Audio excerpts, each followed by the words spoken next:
um Cavalcast e neste episódio vamos falar sobre a experiência do paciente que vai fazer um procedimento novo, né? Uma tecnologia nova que é o Rezum. Então a gente recebe aqui procura do país todo, né? De vários estados, homens do país todo. Tivemos um vídeo viralizado aí na internet recentemente. E dessa tecnologia que chegou agora no Brasil em julho, né? Julho, agosto, né? Mais ou menos, para murchar a próstata, né? Então, é uma tecnologia que não é uma cirurgia, não é medicamento, murcha a próstata e preserva a ejaculação. A gente teve um episódio só falando sobre ela e também comparando com outras tecnologias, os tratamentos já consagrados para a próstata. E hoje é realmente para tirar a dúvida do paciente como é a experiência.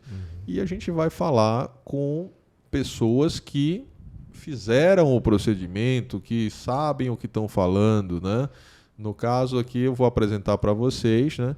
Eu fiquei encantado com a tecnologia, né? Porque eu trabalho com disfunção erétil, reposição hormonal, doença de Peyronie, implante de prótese peniana, então toda essa parte de sexualidade, andrologia. E quando eu soube que tinha uma tecnologia que murchava a próstata e também 90% dos casos preservava a ejaculação, eu achei realmente muito bom. Fui conhecer lá na Costa Rica, vi 8 procedimentos, né? 8 procedimentos em uma manhã, quer dizer, das 8 ao meio-dia, 8 procedimentos. Então você vê que é uma coisa muito rápida, né? Muito rápida, o paciente passa 30 minutos na clínica, então realmente é bem interessante. Mas essa é a minha experiência que eu fui lá, que eu vou contar aqui um pouquinho para vocês, mas eu vou deixar aqui o Dr. Daniel Moser e o Dr. Gustavo Ramalho falar da experiência deles aqui no Brasil, né? Já tem o aparelho aqui no Brasil, já está se fazendo. E a gente vai aqui compartilhar essa experiência com vocês. Então, é um vídeo relevante. A gente está compartilhando aqui uma tecnologia nova que chegou agora, no segundo semestre de 2023. Experiência de especialistas, né, no assunto e de forma gratuita, tá? E detalhada, e a gente vai tentar passar uma linguagem aqui boa para que vocês realmente fiquem bem esclarecidos. Só para ter uma ideia, com 50 anos, metade dos homens tem a próstata aumentada, né? Então é uma coisa que não é raro, é muito comum, e a partir de 50 anos é mais fácil sua próstata estar aumentada do que ela estar normal. Então encaminhe esse vídeo para os seus grupos de WhatsApp, para seus parentes, amigos que têm esse problema, que podem estar com esse problema, e que essa pode ser uma alternativa para o tratamento para murchar a próstata, né? Então muita gente procura como murchar a próstata de forma natural, né? Sem remédio, sem nada. Vão achar uma semente de óleo de abóbora, girassol, não sei o que e tal. Nada contra os fitoterápicos, mas às vezes eles não dão conta, né? E no caso deles não darem conta, nada melhor do que estar aberto a outras tecnologias, né? Então, estamos aqui com o Dr. Daniel Moser. Olá, pessoal. Muito bom estar aqui com vocês. Como o Marco falou, envelhecer faz parte, né, da vida do ser humano e a próstata crescer faz parte do envelhecimento. Então, é um tema relevante, né? Toda a população aí masculina que viver 50, 60, 70 anos vai passar por algum grau de aumento da próstata e talvez obstrução. Então vai ser muito útil, né? Compartilhe aí com seus conhecidos, curte aí o vídeo que vai ser bem bacana.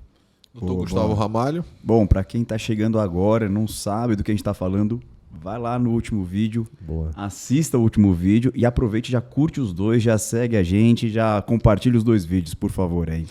Então, mais um grande prazer para compartilhar essa experiência aí com vocês. Dr. Leonardo Monteiro. E aí, pessoal, tudo bem? Vou apertar o Dr. Daniel e o Dr. Gustavo aqui, falando as perguntas que acho que todo paciente gostaria de saber. Sim. Saber se é candidato a fazer o procedimento e o que ele pode esperar do procedimento.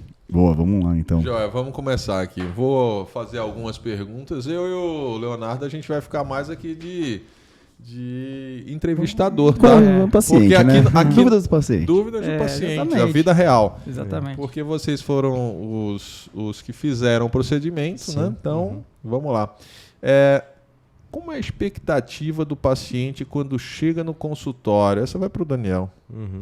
Muito bom, Marco. Então nós vamos compartilhar aqui a experiência, né? Eu vou compartilhar, Marco, minha experiência do tempo que eu fiz meu treinamento nos Estados Unidos, em 2018. Gerard Henry se tornou um grande amigo, meu e seu também, né? Também. Da parte de medicina sexual, Também. mas faz também procedimentos para próstata. Naquela época ele já buscava procedimentos que podiam trazer benefícios para o paciente dele, como preservação de ejaculação. E eu lá fazendo o meu treinamento, meu fellow com ele, tive a oportunidade de acompanhar casos de Rezum.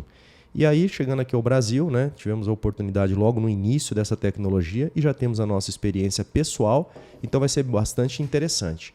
Qual que é a expectativa, né, então, do paciente que chega aqui? É muito legal porque os pacientes, pela informação que está muito disseminada na internet, já vem assim, doutor, eu vim para fazer o Rezum. E tem alguns que falam, doutor, eu vim para ver se eu sou um bom candidato para o Rezum. Eu acho que essa pergunta, né, se eu sou um bom candidato é a melhor, porque nós vamos avaliar você, ver se você é um bom candidato. E a expectativa, Marco, ter um procedimento pouco invasivo, um procedimento que tenha grande chance de preservar a sua ejaculação, que tenha menos risco de sangramento, obstrução por coágulos e que melhore o seu fluxo urinário e melhore os seus sintomas e sua qualidade de vida. Essa é a expectativa de quem chega aqui procurando pelo Rezum. E muitos querem parar de tomar remédio, né? Sem expectativa, dúvida. eu quero parar de tomar remédio. Ou Sem dúvida. não tomar o remédio. Ou não tomar o Vamos remédio. usar, tomar. E não tomar os efeitos colaterais que esse Sim, remédio temos dá. dois perfis aqui, né? Os que estão com sintoma e não tomam, e não querem tomar, querem direto para um procedimento para resolver, e os que tomam não está funcionando o remédio. Ou que toma está funcionando e não quer mais tomar. Então, esses três aí, né? Legal. Só acrescentando aqui, o remédio que a gente está falando é a finasterida e a dutasterida. São dois medicamentos que elas inibem a conversão da testosterona para dehidrotestosterona, que é 10 vezes mais potente do que a testosterona. E essa inibição faz com que diminua a libido e diminua a qualidade de ereção em aproximadamente 30% aí dos homens. Então, 30% de diminuição de libido e de ereção Sim. é bastante coisa. Realmente, eu não gosto de prescrever as medicações por conta disso. Eu recebo muito paciente com colateral da medicação, então por isso o paciente vem aqui comigo para melhorar a ereção. E aí, se eu prescrever um negócio desse, pelo amor de Deus. Não esquecendo da Então- doxazosina e da tansulosina também. Pode Exatamente. afetar a ejaculação. Afetam a ejaculação, aí essas não afetam a potência, não afetam a ereção e a libido, mas afetam a ejaculação. Então, assim, os medicamentos para murchar a próstata, que são esse finasterida e dutasterida, e a doxazosina e a tansulosina, que eles relaxam a musculatura e aí também prejudicam a ejaculação, não a libido e não a ereção. Então, é isso. Então, o paciente que quer fazer o procedimento, ele quer um procedimento que murcha a próstata dele, ele quer ou tirar o remédio ou não precisar de tomar o remédio, ele não quer uma cirurgia, ele Exato. quer uma coisa mais simples, né? Sim. Para manter ali a próstata, ele quer manter a ejaculação dele, Quer melhorar o jato de e urina. melhorar o melhorar jato a de sua urina vida. e a qualidade de vida. Então essa é a expectativa do que o paciente vem aqui, correto? Correto.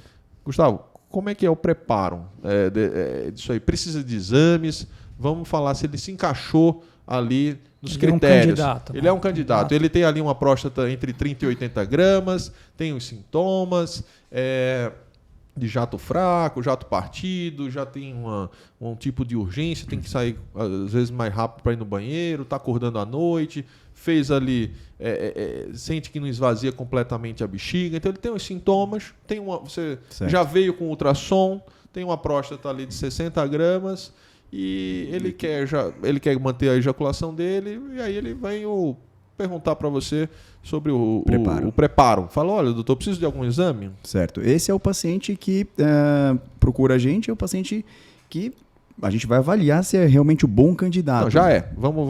Então vamos lá.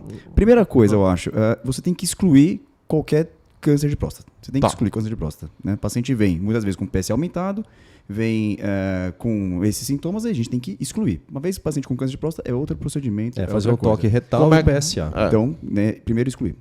Depois que o paciente excluiu, depois que ele entrou nesses critérios, como que é o preparo? O preparo é simples. exige uma sedação. Então, para uma sedação, a gente vai precisar de exames básicos, como um eletrocardiograma, para saber se está tudo bem, e alguns exames urológicos. Fazer uma fluxometria, um estudo urodinâmico, fazer uma cultura de urina. A cultura de urina tem que estar negativa, né? E exames básicos de sangue para a gente fazer uma sedação com segurança. É simples o preparo do paciente. Sangue, urina, Toque retal, o PSA, fluxometria. medir a velocidade do seu xixi, até para comparar com o pós, para ver o quanto você melhorou. Ultrassom da próstata, ressonância magnética se precisar, em alguns casos, né? Casos selecionados. Não é obrigatório. E o Dr. Daniel Moser gosta da da urodinâmica, do estudo urodinâmico. Em alguns casos também. Quando, Marco? Quando nós suspeitamos que pode ter tido uma perda da contratilidade da bexiga, tá? Então, o caso que você foi deixando esse sintoma urinário, a sua bexiga tem uma probabilidade de ter perdido. Por quê? Tem uma sobra muito grande de urina lá na sua bexiga. Aí a gente faz esse exame complementar, não é para todo mundo o estudo urodinâmico. Joia. Bom. Então vamos lá. A rotina do procedimento, como é que é? Ele chegou, fez os exames, tá tudo certo. Tá tudo certo. Legal, vamos falar prática do dia a dia. Como é que foi lá a nossa vivência, né? Primeiro, é coberto pelo convênio? Não tem cobertura, isso é importante salientar. Tá? Hoje não tem cobertura ainda. Na composição do orçamento, o paciente quer saber, às vezes, qual é uma ordem de grandeza, custo, né? É uma das coisas... A gente vai falar no final o custo, fica até o final que a gente vai falar sobre o custo mesmo. Mas o que entra, né? Nessa composição? Entra a parte da clínica, né? Ou day clinic, ou uma clínica onde você vai fazer. A parte do equipamento permanente, né? Que é o gerador da energia. A parte do equipamento descartável, que é essa pistola com a agulha que faz a aplicação do vapor, e equipe do procedimento, como anestesista, o médico, né, que vai fazer a aplicação, instrumentadora, basicamente é isso aí que faz parte desse pacote. Joia. Bom, então é isso, muito bom. E como funciona a logística, né?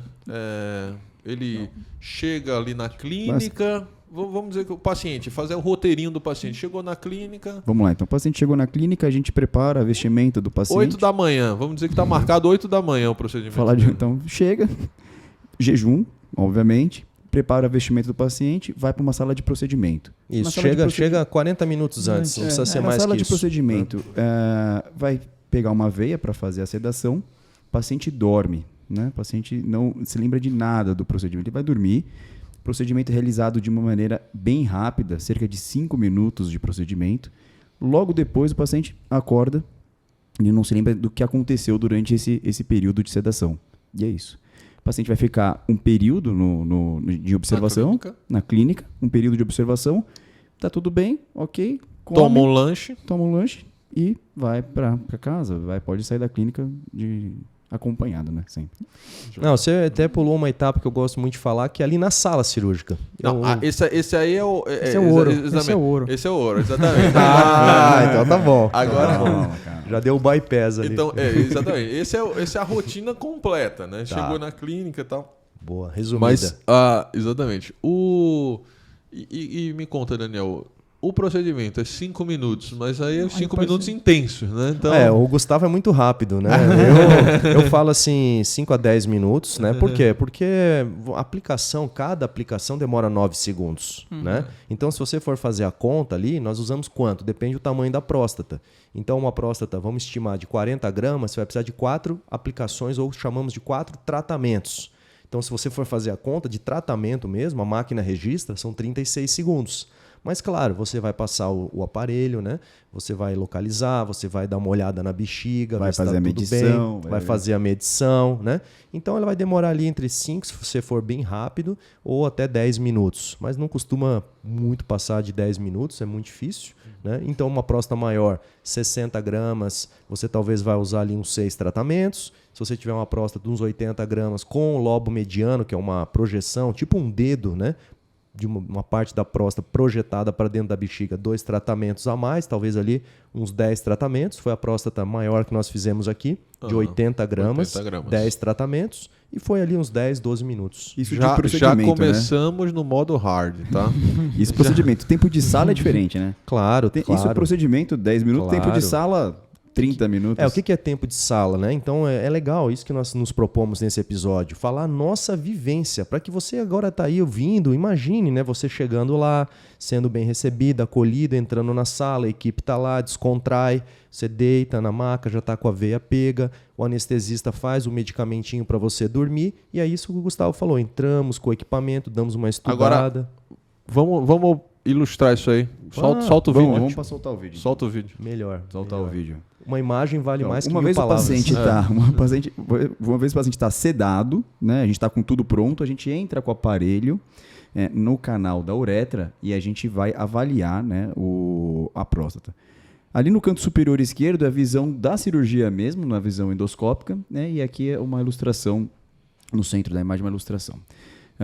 Essa parte onde estou apontando aqui, esse miolo, é onde está a doença, né? A gente vai, enfia uma agulha, né? Espeta a próstata. Que tem 1 centímetro a agulha, essa agulha, né? tem 1 centímetro, é muito pequena. E ali vai sair o vapor de água, para quem já fez a lição de casa e já assistiu o vídeo anterior. Energia convectiva. Isso, vai lançar o vapor Física. de água, vai necrosar essa parte da glândula, da parte da próstata. E isso é feito em toda a extensão da próstata, respeitando os limites anatômicos dela. Aí uma próstata mais ou menos 40 gramas, né? Então você está vendo ali a aplicação 2 tratamentos de um lado e vai fazer 2 tratamentos do outro. E repare que esse tempo que está passando o vídeo é o tempo cirúrgico. É o tempo cirúrgico, não. É o tempo do procedimento. É o tempo real, né? É o tempo real do procedimento. Sem acelerar, sem nada, né? Em poucos minutos você já vê que metade da próstata já está tratada. Então, essa próstata é uma próstata realmente de 40 gramas aproximadamente. Ele vai fazer aí 2 tratamentos de um lado, 2 do outro e encerrar o procedimento, né? Então, essa medição é importante. Você saber aonde vai fazer é importante, né? Isso a gente só sabe ali dentro também. Né? A gente não consegue ir antes falar, olha, você vai precisar de 6 tratamentos. Não, a gente estima. E se precisar, não tem um custo adicional. Né? Isso, é a gente estima, também. mas é sempre olhando lá como que está a próstata por dentro para saber realmente quanto que e é isso também é importante. É uma tecnologia, mas é operador dependente. Claro. Então não é a tecnologia que vai fazer tudo, né? Então depende aonde você vai aplicar, né? Sim, como fala, depende da peça que está atrás do dispositivo também. Exatamente. Então, isso é igual você estar num carro muito bom, sim, mas então o piloto também tem que, exatamente. Tem que ajudar. Né? Exato. Contando desde o tempo que o paciente chega no hospital até o tempo que ele é ali, na clínica. Só um segundo, deixa eu só cortar. Então já acabou esse é o procedimento. tempo. Então, esse é o tempo real. Aí foi 2 minutos e 38. De tratamento. Pode ser 5 minutos, dependendo do tamanho ali Sim. da próstata, né, e das dificuldades que forem apresentar. Nesse vídeo não foi avaliado a bexiga. Não, exato. É um vídeo que foi direto ao ponto, direto à próstata. Na vida real, já que a gente vai passar uma câmera, então olha a bexiga, claro, vê se está tudo certo, né? Então, por isso que demora ali mais os 3 minutinhos a mais ali que o Dr. Daniel estava falando. Eu acho que a gente não precisa se apegar nessa questão dos minutos. São poucos minutos. Eu acho que essa é a mensagem. Tá? Vamos situar aqui o nosso público. Tá? Então, quando nós falamos de uma cirurgia de próstata, tá? Que não é isso aqui, isso aqui é um procedimento, uma cirurgia, por exemplo, a raspagem, uma enucleação, Rolep, Bipolep, que nós fazemos muito aqui, vaporização. Nós estamos falando em 1 hora, 1h30 de procedimento. E então, aqui, internação. E aqui nós estamos falando em 5, 10, 15 minutos. Então é uma coisa realmente bem menor o tempo de procedimento. Acho que essa é a mensagem, né? Não se apegar exatamente quantos, mas é poucos minutos. Isso. E só para o pessoal de casa ter uma ideia do tempo que o paciente chega para o procedimento, para o tempo que ele é liberado de volta para casa dele, quanto tempo em média? Assim? Boa, vamos falar da nossa experiência. Exatamente, essa é a próxima. Quanto tempo de procedimento já falou? Quanto tempo na clínica? Bem, eu vou falar dos meus casos, como é que tem sido, Gustavo falar dos deles. Geralmente ele vai chegar ali, nós marcamos de manhã, gostamos de fazer bem cedinho, está marcado 8 horas, chega às 7h30, 7h15, então chegou no hospital esse horário, deu a entrada às 8 horas no procedimento, vai para uma recuperação, acorda, faz um lanchinho, vai para casa. Isso aí algumas horas, estamos falando de 3, 4 horas, ele está indo embora para casa. Essa é a rotina. Na minha experiência, eu deixei 5 horas só para o paciente almoçar, na verdade. Exato. E de novo, dava para ir embora antes. De novo, pessoal, aqui não é... Só para economizar o almoço. Aqui não é corrida contra o relógio, né? A nossa preocupação é com o paciente, seu bem-estar, né? Então aqui ninguém tem que sair correndo, né? Da clínica, do day clinic. Não, você vai estar lá, vai ser avaliado. E qual que é esse critério para ir embora? Você sai, né, com uma sonda no canal da urina. Nós observamos por alguns minutos se o seu xixi está clarinho, como ele fica em 95% dos casos. O xixi está clarinho, você está com a dor controlada, você está bem, se alimentou, você não está com uma náusea do procedimento anestésico. Pronto, você acorda, cumprimenta e sai para casa andando e vai para sua casa. Claro, você não vai sair dando volta no shopping e fazendo passeio. Vai para casa, vai fazer o seu repouso, que nós vamos entrar agora, né, nessa parte. Exatamente. Como o paciente vai para casa? Ele chama o Uber, ele vai de táxi, ele pede para alguém trazer. Como é que foi o seu, Gustavo? Como é a experiência? Eu acho que a minha experiência... tem que ser acompanhado, o paciente vai ser submetido a uma sedação. Por mais que o paciente saia em plenas condições, né, cognitivas e mentais de pedir o Uber, ir embora sozinho, pode até dirigir, mas por segurança, né, a gente pede para o paciente vir acompanhado. Ele pode ir de carro, ele pode ir normalmente para casa. Do mesmo jeito que ele veio, ele pode ir embora. Mas não dirigindo, claro. Né? Não dirigindo. O paciente está... É só por conta da questão da sedação. Da sedação temporária. Né? Exato. Quando eu termino ali os procedimentos, eu sempre chamo ali o familiar que está com ele, como o Gustavo falou, tem que vir acompanhado, a gente explica como foi, como que ocorreu, tudo bem. Ele termina exatamente a mesma forma que você, vai, né, de carona, para casa e vida que segue. Lembrando, almoço pode ser normal? Sim, vai comer uma comida leve, você não vai comer coisa pesada porque você fez uma sedação, né? Uma coisinha leve para você não ter nenhuma náusea. Hidratação é importante, a gente estimula que tome bastante líquido para já começar a produzir esse xixi e eventualmente pequenos sangramentos, que na verdade, na maioria das vezes, eles são autolimitados, eles param sozinhos, tomando líquido, isso aí já dilui, o xixi já fica claro e fica tudo resolvido. E essa questão da sonda, né, que ele sai com a sonda, dá para ver a sonda? Ótima pergunta. Ele fica com uma sonda, né, no canal da urina, que é um tubinho, né, de borracha. Por quê? Porque quando você faz esse procedimento, gera uma reação. Vocês viram no vídeo, né? Essa necrose da célula gera uma reação inflamatória e nos primeiros dias costuma ser um pouco difícil para urinar. Então você fica com esse tubinho justamente para permitir a saída da sua urina pelo tubo, então você não urina. Esse tubinho ele drena, né? Ele capta o seu xixi e aí ele joga quando você tem um dispositivozinho na ponta desse tubinho que abre e fecha na hora que você está com a bexiga cheia. Então ele fica por dentro da sua calça. Então se você não falar para o seu filho, por exemplo, que você fez o procedimento, ele não vai saber, porque você vai estar com a sonda por dentro da cueca, da calça dobradinha. Não existe aquele coletor, né, que as pessoas bolsa, né? colocam a bolsa do lado, pendurada, não existe. Realmente a sonda... Não dá para ver, você vai ficar com o dispositivo dispositivo dentro. Então, ali pode passear, pode trabalhar, então no dia seguinte do procedimento, se for algo mais administrativo, assim, qualquer recomendação de vocês. Se ele fizer um home office, digamos assim, a gente não vê problema nenhum nisso, tá? Se ele precisar se deslocar nos primeiros dias, eu peço para evitar fazer muitos movimentos de perna, né, na região pélvica, então vá de Uber ali para o seu trabalho, peça para alguém te levar, porque por mais que o seu carro seja automático, fica pisando no freio, né, no acelerador. Então a gente pede esses primeiros dias, dá um tempo para si mesmo. Você acabou de fazer um pequeno procedimento e depois desses 2, 3 dias já está quase na hora de vir tirar a sonda, né, no próprio consultório. E aí você já começa a ficar mais solto para voltar à sua rotina normal. Já quer falar de experiência, né? Meu último paciente, ele fez o meu procedimento e 5 dias depois era aniversário dele e ele estava preocupado. Olha. Né? Então aí eu falei para ele, vida normal, pode marcar o que você quiser. Cerveja, né, para dar uma limpada. Pode marcar o que você quiser. E aí cerveja ele falou, ajuda. Posso chamar as pessoas em casa, vai dar para ver alguma coisa. Então 5 dias depois ele estava com a sonda, com o dispositivo, fez o aniversário dele em casa, mandou mensagem, estava tudo bem. Ninguém soube que ele fez. E ninguém soube. Legal. Bom bacana. depoimento aí, bom depoimento. Sim. Então, os primeiros dias são esses. E quando é que vocês marcam o retorno para vocês realmente conversarem e tirar essa sonda, né? Legal. O protocolo aqui da clínica tem sido 5 dias, em torno de 5 a 7 dias. Às vezes cai no sábado, daí a gente pede para vir na segunda-feira para tirar essa sonda.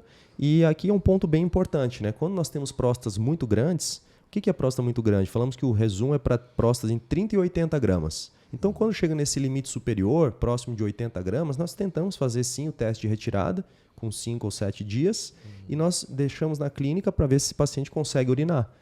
Algumas vezes, como a próstata é grande, o processo inflamatório é maior do que numa próstata pequena, ele não vai urinar como nós desejaríamos logo no início. Então, nós repassamos esse catéter e ele fica mais uns dias. Tá? Então, aqui não tem nenhuma preocupação nisso, porque é uma troca. Ele teve um procedimento extremamente, minimamente invasivo, então se tiver que ficar mais 3, 5 dias a mais com o catéter, por conta de uma próstata mais volumosa, não há nenhum problema nisso. Nos anos todos que ele vai ter pela frente, Exato. com esse benefício, esse tempo de 5 dias a mais não vai nem lembrar. Não é representativo. Tá, joia? Isso é legal, né? Ser claro nisso, né? Não ficar vendendo ilusões, mas falar a real. Hoje esse podcast aqui para falar a real. E importante, né, Marco? Ele fica com o medicamento. Sim. Então ele toma remédio para próstata, ele vai ficar. Por quê? A reação inflamatória dificulta um pouco nesse início. Então nos primeiros 30 dias ele mantém ainda o seu remedinho que ele está acostumado a tomar, caso ele tome. E se ele não tomava, nesses 30 dias a gente pede para ele ficar tomando. Sim. Muitas vezes usamos também um anti-inflamatório para dar uma diminuída nesse processo inflamatório. E algumas vezes, quando necessário, que não conseguimos tirar a sonda na primeira vez, um corticoide de curta duração, para ele também poder ter um desinchaço mais rápido. Essa parte é importante. A próstata, como é o vapor de água, o vapor de água tem 100 graus, ele se difunde ali e quando ele vai trocar com a próstata, fica ali a 70 graus e vai trocando calor ali com as células prostáticas e vai... Realmente essa agressão, né, faz com que primeiro tenha uma reação inflamatória. Primeiro ela vai dar uma inchada e depois murchar. Né? E esses primeiros, quanto maior a próstata, quanto mais aplicação for necessária, mais essa reação inflamatória inicial, mas também mais essa próstata vai murchar depois. Também o paciente vai ter um benefício aí, tá bom? Então... esses são os primeiros dias, né?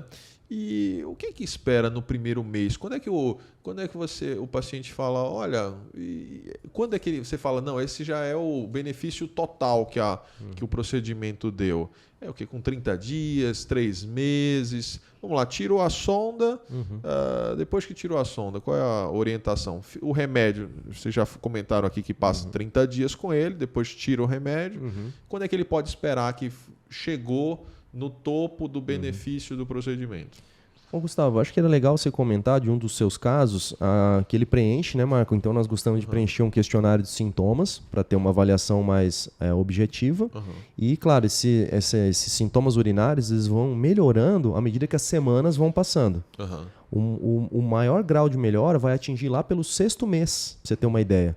No 3º mês, 12 semanas, já tem uma ótima resposta, mas no 6º mês ainda tem evolução. Eu queria que o Gustavo comentasse de um... Esse último caso que você fez, tinha quantas gramas, Gustavo? Tinha 60 gramas. 60 gramas. 62 gramas. Não, e é interessante o baixado dele de sintoma. Conta aí como foi. Então, uma coisa é o que a gente lê, uma coisa é o que a gente estuda. Então, a partir do 3º mês, a gente vê bastante benefício. Só que, falando do caso real do meu paciente...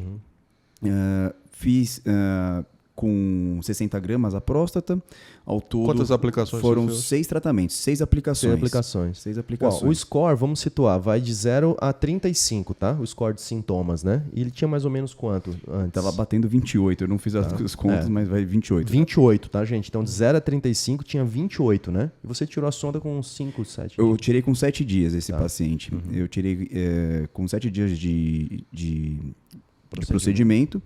O paciente aqui na clínica, ele fez uma fluxometria, que é medir o fluxo, já melhorou o fluxo dele, já de cara, ele já sentiu uma melhora. Ele foi de mais ou menos, eu acho que uns de 10 para 15, né? Foi mais ou menos isso? Olha, foi menos que 10. Menos de 28 que 10, né? Foram menos que 10. Não, eu digo de fluxo urinário. Ah, tá, de fluxo? Fluxo máximo. Ele foi de 10 para 14. Pronto, isso é legal, porque é vida real. Os trabalhos falam isso, que o fluxo ele melhora em torno de 4 a 5 pontos.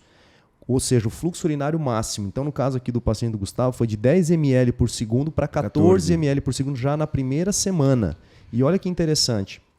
Um aumento de 4 ml por segundo no fluxo gerou quanto de queda no sintoma, no questionário? Estava 28, foi para menos de Eu acho que eu não fiz as contas, que eu recebi pelo menos de 6, 7 pontos. Foi uma coisa muito drástica. Na classificação de uma obstrução grave, ele foi para sem obstrução sem nenhuma. Obstrução. E o mais chama atenção é que os trabalhos mostram que, em média, essa queda da pontuação é em torno de 10. Mas na nossa experiência prática, é um caso real, estamos aqui transmitindo para vocês, que teve uma queda de 20 pontos. Por quê? Porque os trabalhos falam em uma média. Então tem aquele que vai cair 20, tem o que vai cair 5, tem o que vai cair 7. Né? Em média, cai 10 pontos nesse questionário de sintomas. Né? Legal. Bacana. Bom, então o Gustavo falou aqui de um paciente que acabou ali o procedimento e não usou nenhum medicamento. Mas a gente sabe que não é só isso aí, né? Não só tem maravilhas. Sim. Então a gente vai falar aqui um pouquinho dos riscos do procedimento, de sequelas do procedimento e da nossa experiência, se a gente teve ou não. Vamos lá. Claro, Daniel, aquele médico exemplo, que fala que não tem complicações, ele com certeza ou ele não faz o procedimento ou ele está omitindo, né? E a técnica e o procedimento que fala que não tem nenhum desconforto, também ele está omitindo ou realmente nem existe, né? Então, falando da nossa experiência, nós tivemos aqui, por exemplo, um caso, que era uma próstata grande, próximo de 80 gramas, que é o limite superior, no qual nós fizemos a tentativa da retirada com 5 dias. O paciente teve um pouco de dificuldade para urinar, precisou ficar mais 8 dias com essa sonda, totalizando ali 13 dias, né, de sonda. Então isso pode ocorrer. Outra coisa que pode ocorrer em cerca de 12% dos pacientes aproximadamente é ardência, né, para urinar depois que tira a sonda e um sangramento junto com a urina e com o esperma. Tá? Então isso aí é super natural, é considerado uma complicação leve pelas classificações e geralmente são autolimitadas, ou seja, você não precisa fazer um procedimento para controlar esse sangramento. Outra coisa que pode ocorrer, uma vez que você faz manipulação, né, do trato urinário e da uretra, é uma infecção de urina. Então aí você vai precisar de um antibiótico complementar algumas vezes para controlar. Então, como eu falei, são complicações leves e o paciente sempre quer saber, doutor, o que é o extremo, o que pode me causar de complicação esse procedimento? Tem alguma complicação grave? Não, realmente isso não tem. E por mais que esse método entregue 90%, 95% de perda de ejaculação, tem que ser falado. 5% dos casos pode ter uma perda de ejaculação. Exatamente. Nós não tivemos ainda pacientes que perderam a ejaculação, mas isso não quer dizer que nós nunca vamos ter. Exatamente. Então isso tem que ser muito claro e muito alinhado, né? Exatamente. Então assim, quais são, só revisando aí todas as complicações que podem ter, pode ter essa dificuldade na retirada da sonda, pode precisar de um pouco mais de dias de sonda, pode arder a urina, pode fazer xixi com sangue, lógico, autolimitado faz, depois vai parar sozinho, pode no ejaculado sair um pouco de sangue, pode ter uma infecção na próstata, e aí toma um antibiótico. Então, quer dizer, isso tudo pode. Exato. O vídeo, nossa experiência. Na nossa experiência aqui, o que é que já teve? Foi essa questão da dificuldade da retirada da sonda. Exato. Não teve sangramento, não teve ardor, um ardor significativo, forte, né? Não teve sangue na urina, sangue no esperma, nada, mas teve esse tipo de coisa.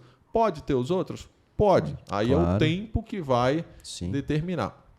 Isso a gente está falando dados de literatura, dados que estão estabelecidos num procedimento que não é... Aí você pode falar, nossa, então é um procedimento de agora e estão fazendo experiência. Não tem nada de experiência. O procedimento foi aprovado pelo FDA em 2015. Sim, o órgão americano, né? O órgão americano.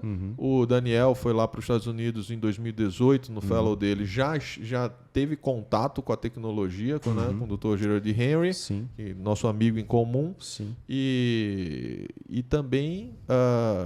lá na Costa Rica, onde eu fui, né, presenciei lá vários casos, né, 8 casos numa manhã só. Então, lá num centro de volume muito alto disso aí. Sim.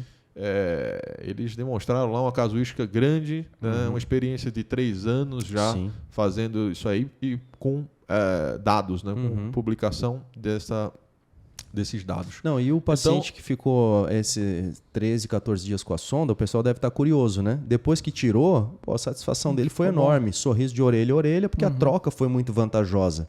Tá, ficou um pouquinho mais de tempo com a sonda, mas ele tinha feito minimamente invasivo, estava trabalhando nesse tempo, não é que ele ficou incapacitado dentro do quarto, na cama, não, estava seguindo a vida normalmente. E ele falou, doutor, foi um pouco chato, eu tive que repassar, frustrou minha expectativa, mas, valeu a pena. Eu acho que é essa mensagem que a gente tem que dar da vida real. Sim. E o outro ponto, não pode ser omitido, é o trabalho de um autor, colega nosso urologista, chamado McVary, ele que fez o trabalho de 5 anos de maior segmento. E não estou falando da casuística dele, 4,4% dos casos que tiveram que fazer um novo tratamento em 5 anos. Sim. Os outros 96% não precisaram nem voltar com medicamento, nem fazer outro tratamento. Eu acho que nesse trabalho, só uma pontuação, 4,4% foi de necessidade de algum procedimento cirúrgico, RTU, raspagem, e 11% precisou tomar remédio. Então, aí somando tudo, ficou aí os 15% que precisou de alguma intervenção, de um retoque. 11% com remédio e 4,4% com cirurgia. Legal. Então, foi essa casuística, esse é o dado que a gente tem desse colega com experiência já de 5 anos nos Estados Unidos. Perfeito. Precisa ficar tomando remédio depois? Essa é uma pergunta que está aqui, mas eu acho que vocês já responderam. 30 dias. Né? 30 dias de remédio, agora sintomáticos, né? A gente comentou que pode causar um pouco de ardência, pode causar um pouco de desconforto ali na região. Na prática, o paciente ele vai sair com uma receita com analgésico, anti-inflamatório. O meu paciente não usou. Ele falou, eu não precisei usar, tô tranquilo, tô sem dor, tô sem nada. Mas o paciente vai sair com essa receita também. Legal. E como é que é feito o acompanhamento depois disso? Né? Como é que é feito o segmento desse paciente que fez o procedimento? Bem, nós temos aqui o nosso protocolo, né? Nós vamos seguindo esse paciente. Então, vem o primeiro retorno em torno de uma semana para fazer essa retirada de sonda. Depois, 30 dias, até para nós termos o registro da evolução dessa melhora de fluxo. Então, uma semana, 30 dias, 90 dias. E depois, ele se já obteve o ponto de melhora total, ele pode retornar anualmente para fazer a sua rotina urológica, aquela que ele faz todo ano, né? Rotina de próstata, PSA, exame de toque, enfim. Aí volta para a rotina normal, já com o seu sintoma urinário resolvido. Legal, bacana. Então, só para fechar aqui, e a gente falou que ia falar um pouco sobre custo, então a gente vai dar uma ideia, mais ou menos. Não é coberto pelo convênio, né? Não é coberto pelo convênio. E tem esses custos, tanto de clínica quanto gerador, dispositivo descartável, né? E a equipe que vai fazer. Claro. Né? O que a gente pode falar mais ou menos? A gente pode falar mais ou menos os valores, o honorário do médico mesmo. Isso aí não dá para falar, porque aí cada um... Sim. Né? É igual, se você for contratar, às vezes, um engenheiro, um arquiteto para montar a sua casa, vai ter um arquiteto que vai cobrar X, outro que vai cobrar 4X e outro que vai cobrar 10X. E não é porque, né? Então, assim, porque realmente tem ali, cada um tem o seu serviço, seus apresenta ali vários motivos, justifica aquele honorário. Então, o honorário da equipe do médico, isso aí a gente não pode falar, porque aí a gente vai estar falando pelos outros também, né? Claro. Então, ninguém vai falar que honorário pelos outros. Mas só uma clínica e o dispositivo, o gerador, e só isso é em torno ali de uns 20 mais ou menos, 20 mil reais, né? Sim. Então é nessa ordem, fora o honorário médico, que aí cada time vai realmente fixar ali um honorário que englobe, inclusive, o acompanhamento. Você fala, nossa, mas o procedimento é 5 minutos. Sim. O procedimento é 5 minutos, mas e o acompanhamento? Sim, E a expertise para você indicar o procedimento? E aquele ponto de você... Tem um negócio interessante que eu escutei num vídeo também que fala sobre a vida e lições e e exemplos, né? E ele fala assim, olha, tinha um navio, né? Um navio de alto valor que carregava uma carga preciosa e ele precisava ser consertado, ele quebrou, né? Aí ele mandou chamar o mecânico, né? O técnico ali da região. Aí veio chamar o técnico passou um dia lá. E aí esse técnico passou um dia lá tentando, nada. Ele falou, olha, seguinte, eu quero o melhor, não é do continente. O navio era intercontinental, né? Estava transportando uma carga alta. Traz o cara lá. Aí o cara passou 3 dias lá trabalhando e nada, e não conseguiu achar, o navio estava parado. E aí você vê, um problema grande. Aí o comandante chegou, não, traz, pelo amor de Deus, o engenheiro que construiu isso aqui, que eu preciso sair, né? Aí chegou lá o indivíduo, os caras foram trazer avião, helicóptero, chegou, desceu lá, e ele foi analisar tudo, olhou, bateu, tinha uma válvulazinha vermelha no canto, ali no maquinário da sala, e ele pediu um martelo. Aí eu pegou o martelo, pau, bateu na válvulazinha vermelha, fala, liga. Aí pegou, ligou, funcionou muito bem. Ele falou, não pode seguir viagem. Aí depois todo mundo mandou as contas, né? O primeiro que trabalhou um dia, o outro que trabalhou 3 dias, né? O primeiro que trabalhou um dia colocou $1.000, o que trabalhou 3 dias, que tem uma graduação maior, mandou $6.000, e depois chegou a conta de $30.000 do último. Aí o cara falou, pô, a empresa, né, responsável falou, olha, eu pago, você passou aqui nem 1 hora aqui na coisa para identificar isso aqui, eu vou pagar para você resolver o problema, mas para você me justificar por que esse valor de 1 hora de $30.000, né? Aí ele falou, olha, para bater o martelo, $1. Para saber onde bater o martelo, $29.999. Então aí ele justificou dessa forma, recebeu o dinheiro e pronto. Mas assim, essa história não é minha, mas é o que eu falo, assim, aonde vai bater onde vai espetar a agulhinha, sim, faz toda a diferença, quantas agulhadas você vai dar, assim como qualquer procedimento médico, e o navio de alto valor, alto impacto é a sua próstata, sua saúde, sua vida, e é isso. Então, essa é a experiência do paciente que está sendo compartilhada aqui por 2 especialistas. A gente fica bem feliz aí de estar trazendo novas tecnologias. As tecnologias estão aí para realmente melhorar a nossa vida. Tem várias outras. Tem as antigas também, funcionam muito bem, quebraram muito galho até hoje. Sim. E ainda estão aí quebrando e vão quebrar por muito tempo, resolveram muito problema. Mas tem as novas que estão aí e tem seu espaço, tá bom? Então é um vídeo relevante, encaminhe para seus entes queridos, seus parentes, seus amigos, grupos de WhatsApp, curtam o vídeo, se inscreve no canal, toca no sininho e até os próximos vídeos. Boa noite, pessoal. Valeu. Boa noite. Tchau, tchau.